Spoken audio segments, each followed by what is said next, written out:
The mental health crisis in Africa is a pressing concern that affects millions of individuals across the globe.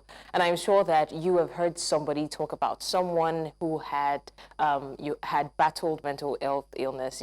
Recently there was a statistics that showed that 1 in at least 3 persons are going through some form of mental health issues or the other. And when we say mental health, a lot of Nigerians think it's when someone is going cray-cray, but it goes way beyond that. There are mental health issues that are not, I mean, of course, everything is on a spectrum. So you could be battling mental health issues. You don't have to be at the extreme before you do. But according to statistics, approximately 25% of the population is suffering from mental health disorder. And it is imperative to address the underlying challenges and work towards sustainable solutions. Now, this program delves into the prevalence, challenges, specific issues, regional varieties, and initiatives that is aimed at mitigating the mental health crisis in Africa.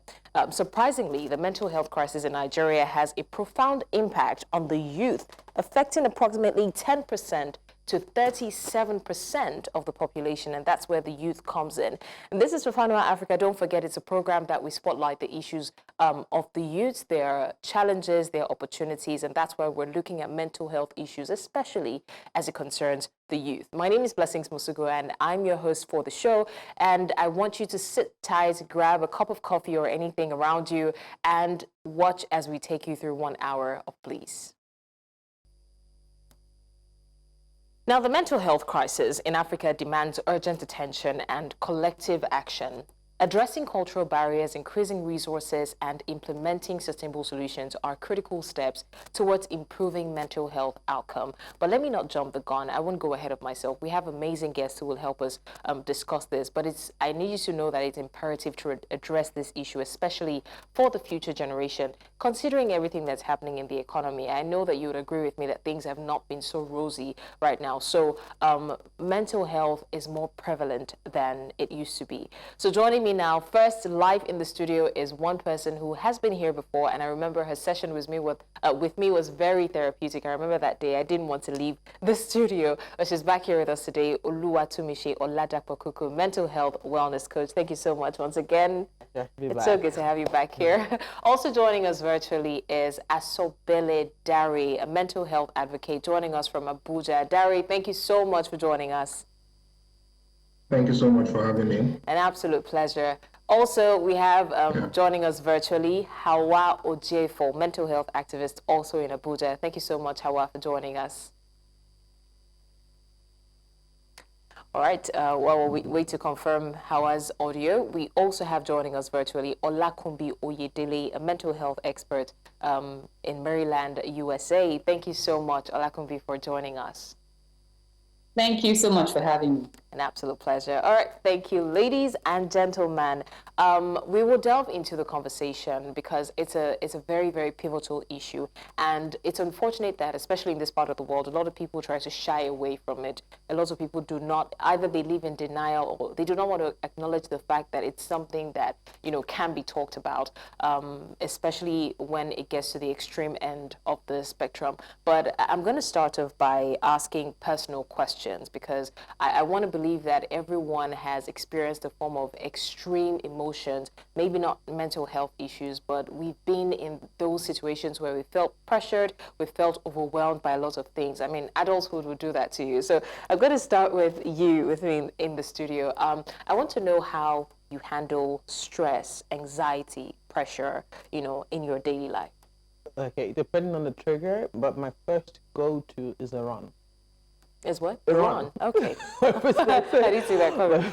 Yeah, no. My first go-to is a run, and like I said, depending on what was the event or whatever it is that's triggering it at the moment, I could cook up a storm, or I write, which is extremely, extremely therapeutic for me. But my first go-to is a run, and then to release the dopamine endorphins and all of that. Right. And probably that will change the mood and my perspective towards whatever it is coming at me.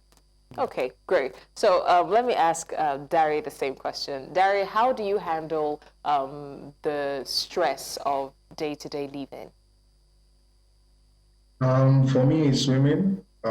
being able to swim and journaling as well, and also going for therapy. So I also have therapists that I talk to. So just being able to get clarity, write down my feelings, my emotions from time to time, and also having amazing people to talk to. And also I like to swim. So going for a swim at least once a week. Right. Yeah. Okay. Thanks for that. How about you?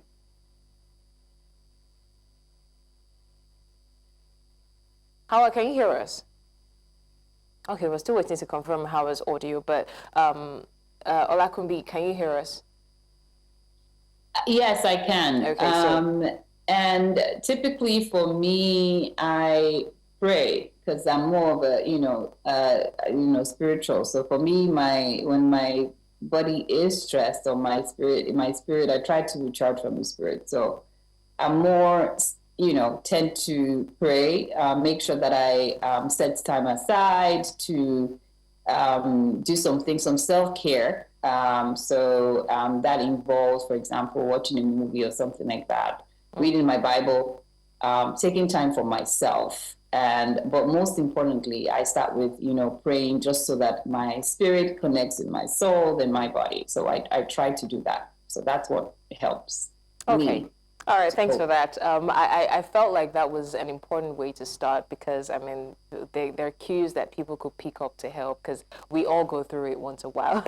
I can see Tumishe's face. Okay, so Tumishe, I would like to ask, what do you think is the most common cause of mental breakdowns or mental health issues, especially in this part of the world for the younger generation? Lack of acceptance. Really? Yeah. And I'll explain that. I've said a couple of times that I don't know about everybody, but the people I've interacted with that we're taught how to be happy. So when the not so good things about life happens, we usually don't have the tools to deal, and then we want to be out of that so badly that we don't sit down to accept the bad, take the lessons from it, and then move on to go back, to get us back to the mountain. So yeah, I think it's that, denial of, okay, why, no, it shouldn't happen to me. Why me? Why not you? Who else? Who else? Do you understand? Yeah. And I'm not trying to invalidate pain. I'm not trying to invalidate, but because the world is ruled by not just us, but by the spirit, by the universe, by however you want to. We don't have control over it. We don't have control over what. So that denial of when something not so good happens. For instance, I'm even struggling to say bad, but not so good happens. Us not sitting down to ask why, what, and where, the 5W and H. I think that's what usually tilts us towards mental health. And now I'm very careful saying mental health because what mental health basically is how we deal with daily stress. Yeah, I'm sure when I was giving my intro, I'm sure a lot of people were like, no, I've not. I deliberately said we've all been there. So it's basically how we deal with daily stressors, how your mind connects with your body and your spirit, and how you are able to navigate those from a place of strength and wisdom. And when that then begins to affect the way that you do your daily things, then we know that, because so all of us have to be mentally whole to survive anyways. So mental health and mental illness is the question here. And of course, because of the conversations around mental health, when you say mental health, people hear mental ill health. Exactly. Okay, so very quickly, let me come to Dari. Dari, how important would you say it is to have these conversations about mental health, which is not mental illness, like Tumishi has clarified. How important would you say the conversation is? Because one thing that we do, like I said earlier, is we shy away from having these conversations. You know, two friends are standing and it's hard for one person to say, look, I think that I am going to break down. I think that I don't have it together mentally. It's hard for people to have such conversations. So what would you say is the importance of talking about it, creating awareness about it? So based on my own little experience, it's very, very important. Talk therapy is something that is also very important. I'm sure many of us here will testify, our and the rest of the team. One of the things we've seen now is, I think people are still talking about mental health as opposed to 7 years ago. So I think as a result of having advocates, people talking about it from time to time, and also creating that enabling environment. Right now, we have mental health conferences that are happening in Nigeria, in Africa, and we also have a couple of more professionals coming out. So we started having the conversation. I will say people are getting more aware. There's still a lot of work to be done, but I say we started the conversation, and in just talking, we're able to help other people, basically. So yeah, it's very important, and I think it's something we should keep doing and not stop. Yeah. All right. Thank you, Dari, for that. So I think we have Hawa now. Hawa, can you confirm you can hear us?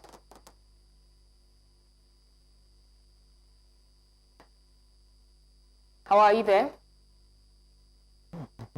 Okay, so we're still waiting to connect with Hawa. Let me go to our next guest, Olakunbi. Kumbi, now, one thing that we know for sure is that a lot of, like I said in my intro, about 1 in 3 persons is going through some form of mental stress or the other. How would you say, how prevalent would you say it is? What is the level of priority you would say that should be attributed to it, especially considering what is going on, you know, with the economy? We can't deny the fact that things are not as rosy as they used to be for some people. For some, it never was rosy, it just became worse. So how important would you say this conversation is?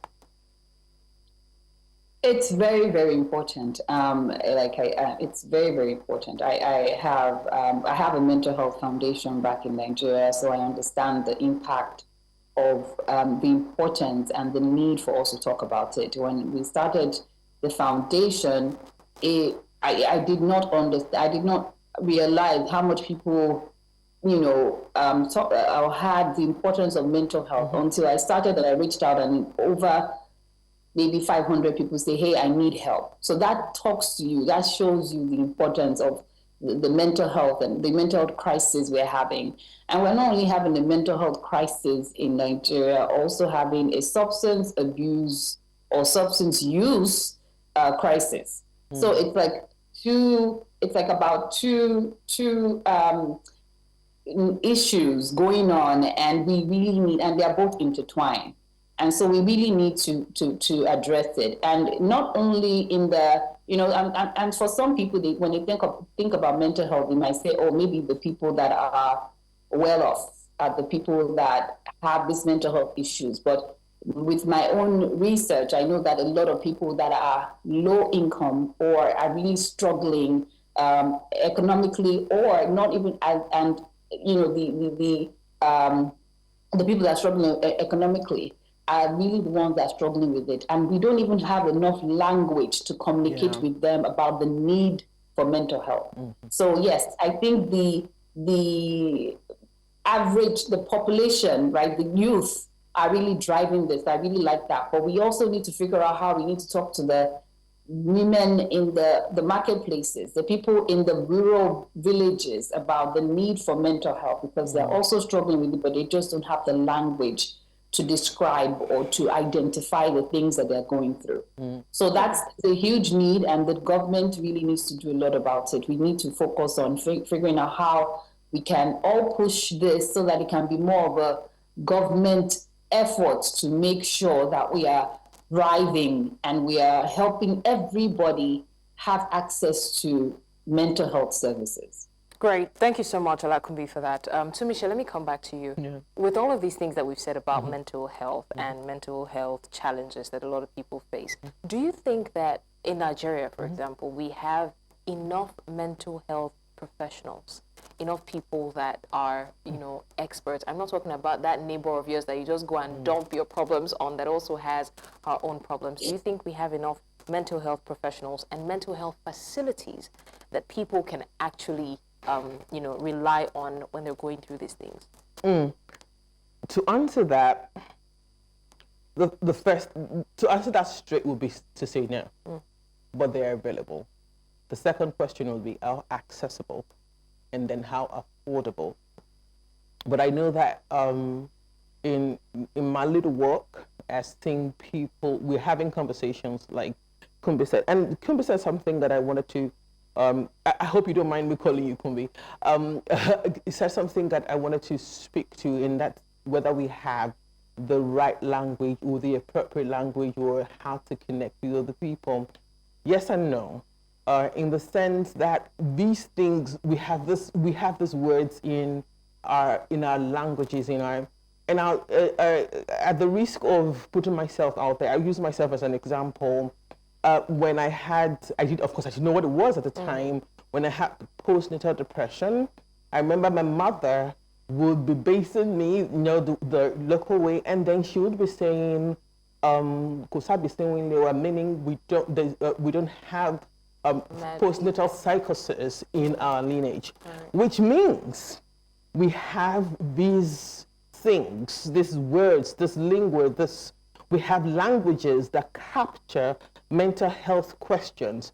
The big question is, because as a stigma, because the moment you say, and especially when they go to do the researches before you get married, and they say, oh, this family has family psychosis, and then, so gradually we began to lose these words. And then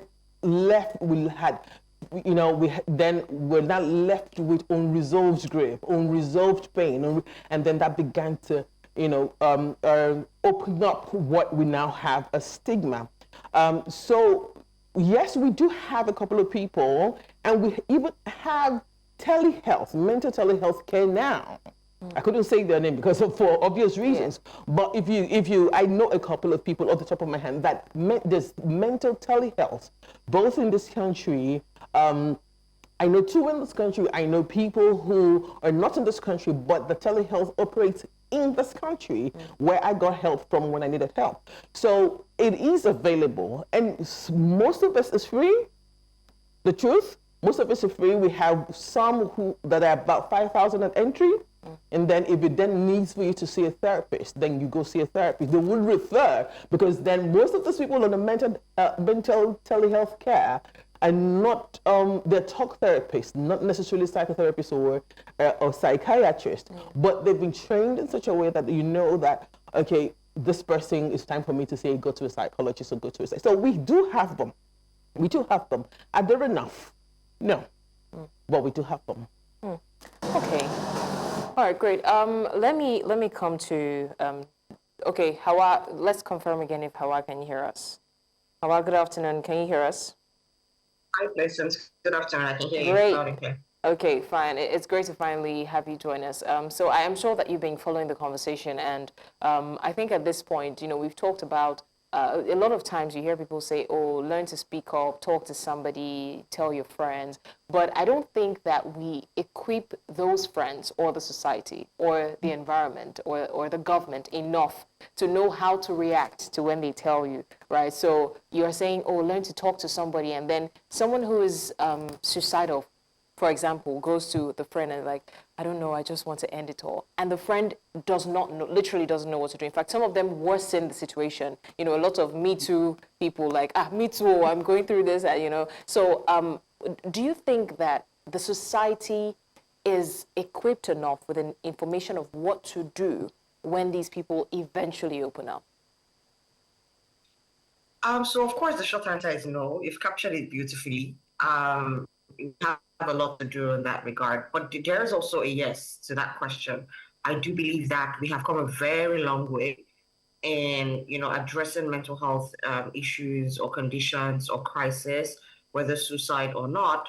And I do believe that over the last 8 years that I've actively been in the space, the difference is very clear. If we look at 8 years ago, people were even having trouble even accepting that oh yeah, I mean, you have a roof over your head, you're working, everything is fine, then why do you have such issues? But now it's more of, I've heard this, but you just don't know. And it's sometimes, a lot of times, it is actually genuine.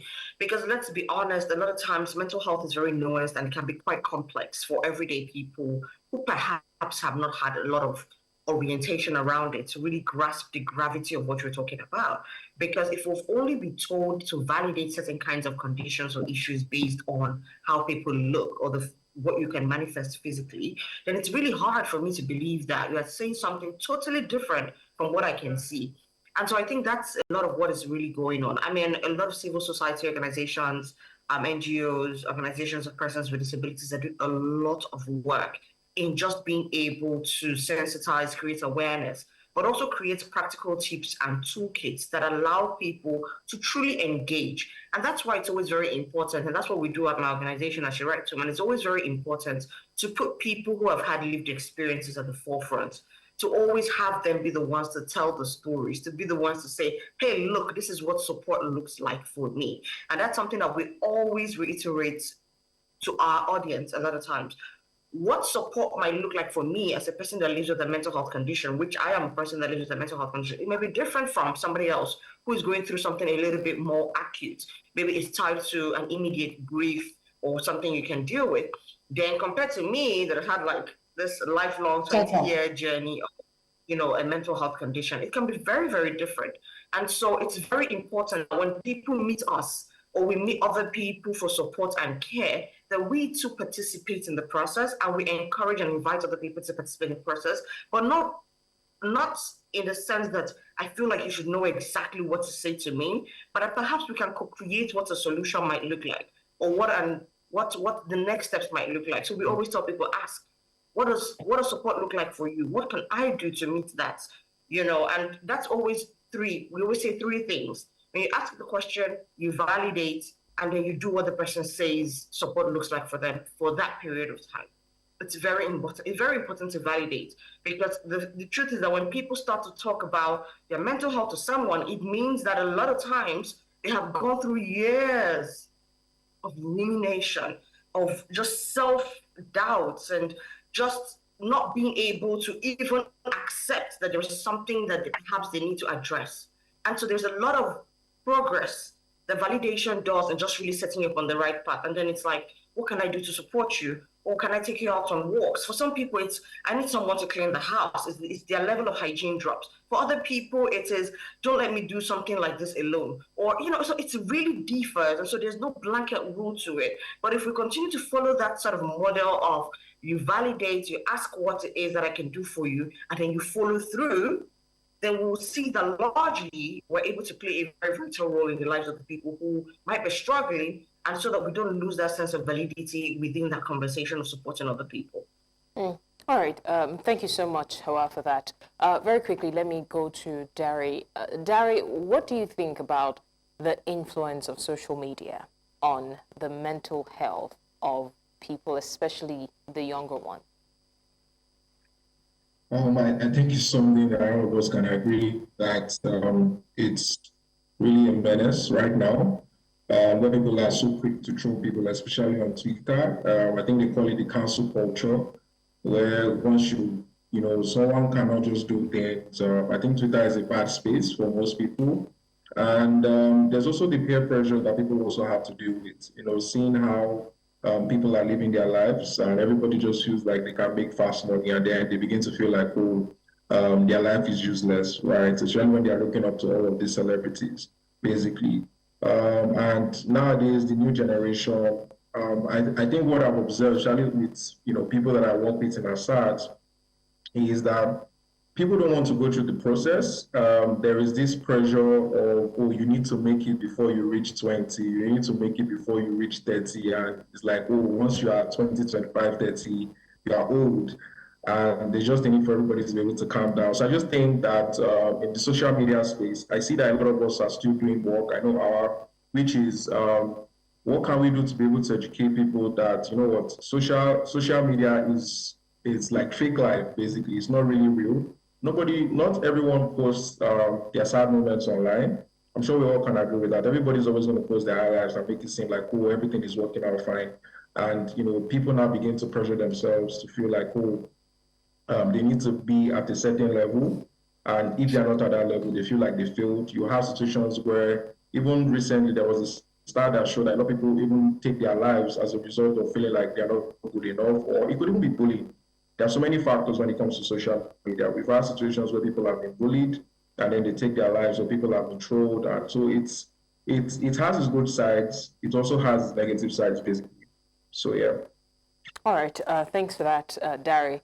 Now, Kumbi, there are conversations mostly around whether or not the issue of mental health just suddenly became very pronounced, because even the Gen Zs now is like, oh, my mental health can't take it at work. And as much as we want to laugh about it, we want to say, oh, these Gen Zs are taking it to another level.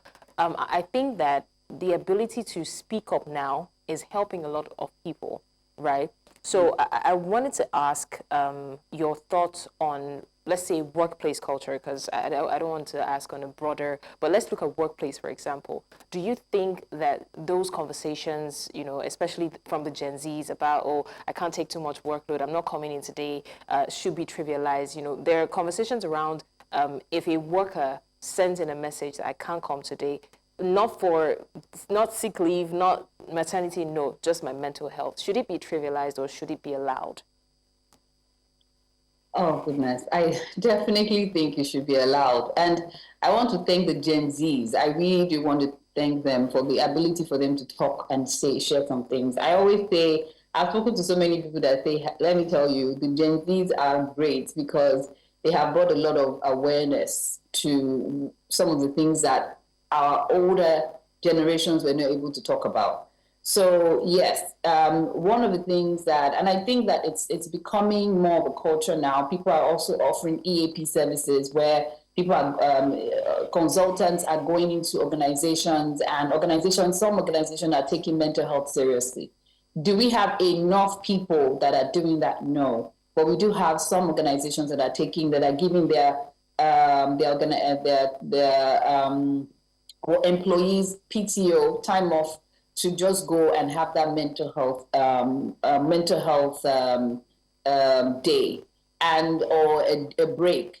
And I think that one of the things that social media has done, adding the social media piece, is that it kind of channels. We see from other countries how they are taking these things in the workplace, and so some companies in Nigeria have decided to do that. So please, yes, we really want to advocate for that companies should at least have a day or should advocate for mental health day for their workers, because we know that productivity just increases productivity. If your worker is stressed or is having depression or having any anxiety or having any other mental health condition, they are not able to provide the kind of productivity or bring out the best out of them. So it's just very good. And I think also HR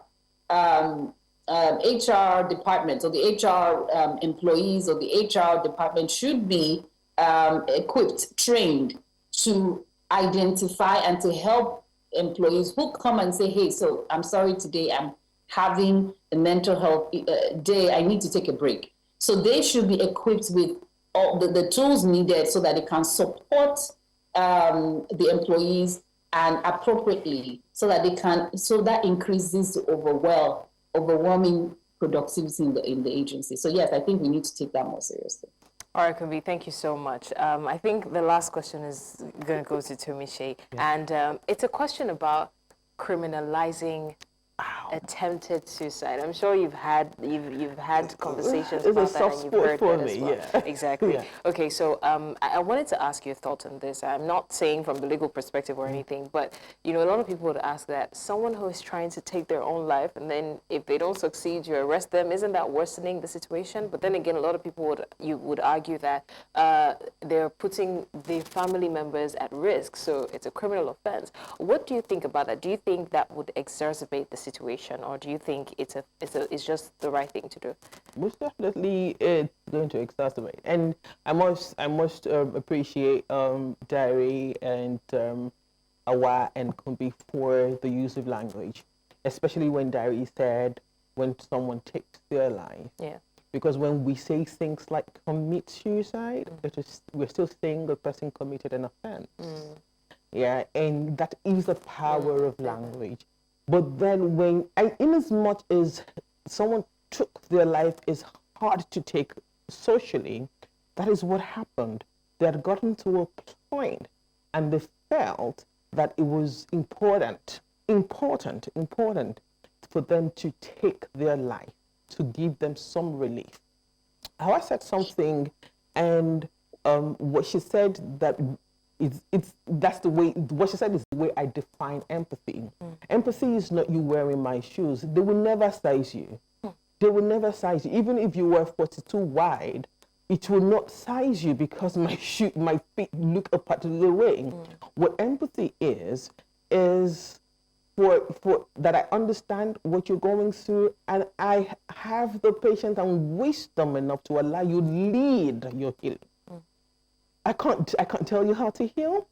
All right. So when the criminalization and the Lunacy Act of 1958, go figure. Lunacy Act of 1958, pre-colonial, tells you that there's some colonial connotation to that, and we have not gotten to a place where we can say to ourselves that, okay, this is not a criminal offense. Then again, we also have adages in our, I know about Yoruba, I don't know about other cultures, but I know one particularly in Yoruba that says it is better to die than to face the shame. So these are the things that fuel mental health questions and suppress mental health conversations. Yeah. All right, so yeah, definitely the criminalization of it, but of course we have the 2023 acts that, as you know, that is making it better. So yeah, I'm sure it's getting better. All right. It will get better. Okay, that's a good place to land the conversation. But I want to say a big thank you to all the guests, our gentlemen and the amazing ladies. Thank you so much, Oluwatomise Oladapo Kuku, mental health and wellness coach. Also want to say a big thank you to Asobele Dare, a mental health advocate as well, joining us virtually from Abuja. I also want to say thank you to Hawa. I wish we had Hawa longer, but I'm so glad she was able to join in eventually and share her thoughts. Hawa is a mental health activist, also joining us from Abuja. And last but definitely not the least, I want to say a big thank you to Olakunbi Oyedele, a mental health expert, joining us all the way from Maryland, USA. Thank you all for sharing your thoughts and lending your voice to this very, very important conversation. And I hope that we keep these conversations alive, because that's the only way that people will become more comfortable to share in whatever it is that they're going through. So thank you so much for joining us.